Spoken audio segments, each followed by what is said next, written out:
मैंने स्वर विज्ञान के ऊपर बहुत सारी वीडियो बनाई है कि स्वर विज्ञान में क्या इंपॉर्टेंट है, ईड़ा नाड़ी कैसे एक्टिव करें, पिंगला नाड़ी कैसे एक्टिव करें, कैसे ये काम करती है, कब इसको एक्टिव करना चाहिए, बाहर जाते समय कौन सी नाड़ी चलनी चाहिए, या खाना खाते समय या नहाते समय कौन सी नाड़ी चलनी चाहिए। ये सारी बातें मैंने पहले बता चुकी हैं, आप वो वीडियो देखिए। बट सिर्फ ईड़ा पिंगला एक नॉर्मल एक नाड़ी नहीं है, इसके साथ चलता है बहुत इंपॉर्टेंट रोल जो प्ले करते हैं वो होते हैं हमारे जो लाइफ में 5 तत्व होते हैं: आकाश, अग्नि, वायु, पृथ्वी और जल। ये जो 5 तत्व होते हैं जिनसे ये पूरा ब्रह्मांड बना होता है, ये जो 5 एलिमेंट होते हैं ये हमारी इन नाड़ियों के साथ चलते हैं। और सबसे ज़्यादा इम्पॉर्टेंट बात ये है कि जब ये हमारी नाड़ियाँ चलती हैं तो ये तत्व उसके साथ साथ कुछ कुछ समय के लिए चलते हैं। जैसे जब हमारी नाड़ी चलना स्टार्ट होती है तो उस समय शुरू शुरू में चलती है आकाश तत्व, जो कि सिर्फ कुछ समय के लिए चलती है। उसके बाद चलते हैं अग्नि तत्व जो कि 4 मिनट के लिए चलती है। उसके बाद चलते हैं वायु तत्व जो कि 8 मिनट के लिए चलते हैं। फिर चलते हैं पृथ्वी तत्व जो कि 16 मिनट के लिए चलती है। और उसके बाद चलती है पृथ्वी तत्व जो कि 20 मिनट के लिए चलती है। इसको जानने का मतलब क्या है?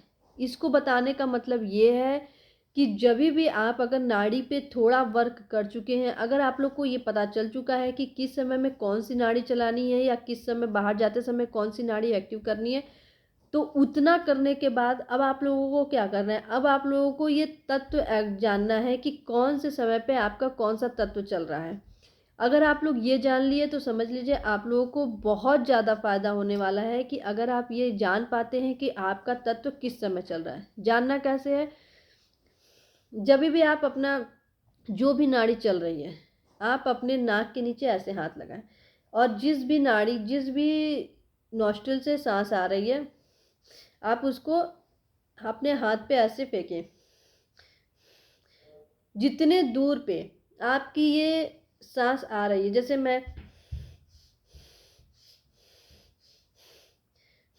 नहीं आ रही, मतलब आप इसको काउंट करें जितने भी दूर पे आ रही है, तब आपको ये पता चल जाएगा। जैसे आप मेरे यहाँ तक आ रही तो ये 4 और ये 8, यानी कि इस समय मेरा अग्नि नहीं वायु तत्व चल रहा, 8 अंगुल पे मेरा वायु तत्व चल रहा। तो इस तरीके से आप लोग ये पता कर सकते हैं। आप अपने हाथ पे ऐसे सांस फेंकें और उतने दूर जितनी दूर तक आपकी ये सांस जा रही है, आपके हाथ पे ये हवा जा रही है, उतने दूर को आप ऐसे अंगुल के हिसाब से आप काउंट करें। आपको पता चलेगा कि आपके नाड़ी में आपके स्वर में कौन सा तत्व एक्टिव है। जब भी आप कोई ज़रूरी काम करने जा रहे हैं, जब भी आप बाहर जा रहे हैं, अगर आपका पृथ्वी तत्व और आपका जल तत्व चल रहा है तो समझ लीजिए आपको उस कार्य में ज़रूर ही सफलता मिलने वाली है। वो आपका काम पूरा होने ही वाला है। ये सारी बातें इसीलिए बता रही हूँ क्योंकि ये बहुत ज़्यादा इम्पॉर्टेंट है और बहुत ज़्यादा लाइफ को ईजी करने वाली बात है। अगर आप लोगों ने ये थोड़ी थोड़ी चीज़ें सीख ली तो आपको बहुत ज़्यादा फ़ायदा मिलने वाला है। जब भी आकाश तत्व चले या या अग्नि या वायु, तब आपको नहीं कुछ करना। तब आप लोगों के लिए वो इम्पोर्टेंट काम करना ज़रूरी नहीं है जो बहुत ज़्यादा आप लोगों को ज़रूरी है। मतलब जैसे बिजनेस से जुड़ा हुआ काम, जैसे बाहर जा रहे हैं या शॉपिंग पे जा रहे हैं, अगर आपका पृथ्वी और जल तत्व चल रहा है यानी 16 अंगुल और 20 अंगुल चल रहा है वायु, तब आप बाहर जाएं और आप उस समय में खरीदारी करें, उस समय में अपने प्रॉपर्टी का काम करें, उस समय में बिजनेस का काम करें, तो आप लोगों को बहुत ज़्यादा फ़ायदा मिलने वाला है। मैं फिर से एक ही बात बोलूँगी, एक दिन की बात नहीं है, टाइम लगेगा सीखने में, समझने में। ऐसे किए समझ में आ गया, बिल्कुल भी नहीं आएगा। थोड़ा टाइम दीजिए, प्रैक्टिस करते रहिए, धीरे धीरे धीरे धीरे आप लोगों को समझ में आने लगेगा। जैसे मुझे भी आने लगा।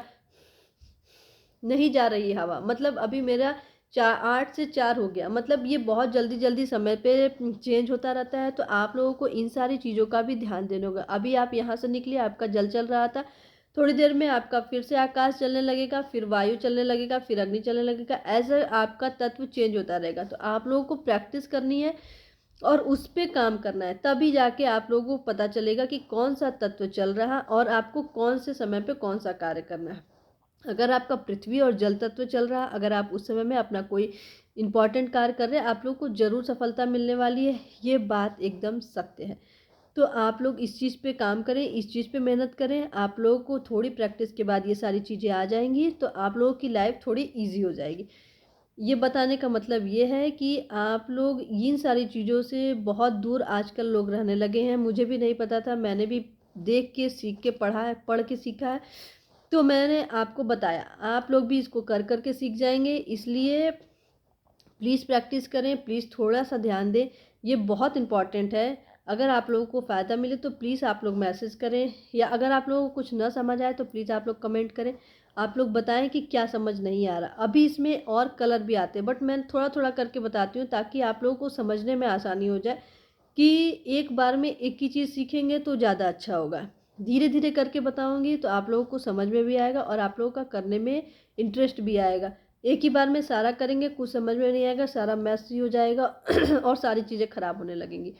तो आप लोग बोलेंगे काम नहीं कर रही। काम करती है बट धीरे धीरे करेगी। थोड़ा आप लोग पेशेंस रखें, थोड़ा शिद्दत से काम करें तो ये काम करेगी। पहले माइंड सेट बनाएं कि नहीं, काम करती है, दिन काम करनी ही करनी है, इसमें कोई दो राय नहीं है। अगर आप लोगों ने थोड़ा बहुत भी स्वर विज्ञान सीख लिया, अगर आप लोगों ने थोड़ा बहुत भी स्वर विज्ञान अपने लाइफ में इन्वॉल्व कर लिया, अगर आप लोगों ने ये सब चीज़ करना चालू कर दी, फ़ायदा आप लोगों को ज़रूर दिखेगा। ये लिखी हुई बात है, बट आप लोगों को ट्रस्ट दिखाना ही पड़ेगा, तभी फ़ायदा है। Thank you so much. Please like, subscribe and share.